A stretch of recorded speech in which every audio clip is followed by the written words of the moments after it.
মন্দারমণির সব থেকে বড় স্টার প্রপার্টিগুলোর মধ্যে একটা ভাইসরয় বিচ রিসর্ট। আজ সেখানেই জয়েনিং ছেলেদের। তোমরা দেখতেই পাচ্ছ আমরা ছেলেদেরকে নিয়ে ঢুকে পড়েছি হোটেলে। প্রচণ্ড গরম, তাই সবার আগে ওরা লাঞ্চ করবে, তারপর হবে জয়েনিংয়ের ফর্মালিটিস। জয়েনিং কমপ্লিট হয়ে গেলে ওদের একটা আবদারও আছে। ওরা একবার, যারা বোলপুর থেকে এসছে, বিশেষ করে ওদেরই আবদারটা ছিল একবার আমরা দীঘা ঘুরতে যাব। হ্যাঁ, ওদের আবদার আমরা রাখবো। আমরাও তো কাজের প্রেশারে থাকি, দীঘা ঘুরতে যাওয়া সেরকম আমাদেরও হয় না। তাই কাজে যাই, হোটেলে ঘুরি।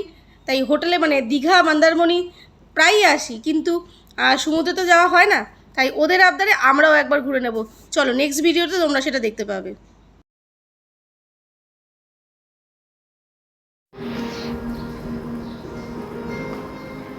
এখানে আমাদের কাজ আপাতত শেষ হলো। আমি 4 জনকে ভাইসরয়ের লালসারের কাছে রেখে গেলাম। পুরো দায়িত্ব 4 জনের। ওরা যেরকম ভরসা করে আমাদের আপনার কাছে এসে আমাদের রইল একটা আশা যে আপনি ওদেরকে দাঁড় করাবেন একটা সুন্দর সুন্দর ক্যারিয়ার। ঠিক আছে? এবার বাচ্চারা কত কি কাজগুলো দেখা যায়। এই কাজ শেখো স্যার, আমরা 100% রেডি। তো আমিও রেডি আছি। Full team. স্যার যেরকম চেয়েছিল যে আমার একটা 4 জনের ভালো ছেলে লাগবে, সেরকম ফুল আমরা দিয়ে গেলাম 4টে ছেলে। এবার নেক্সট এই 4 জনের পাশে আরো 3 থেকে 4টে ভালো মেয়ে লাগবে।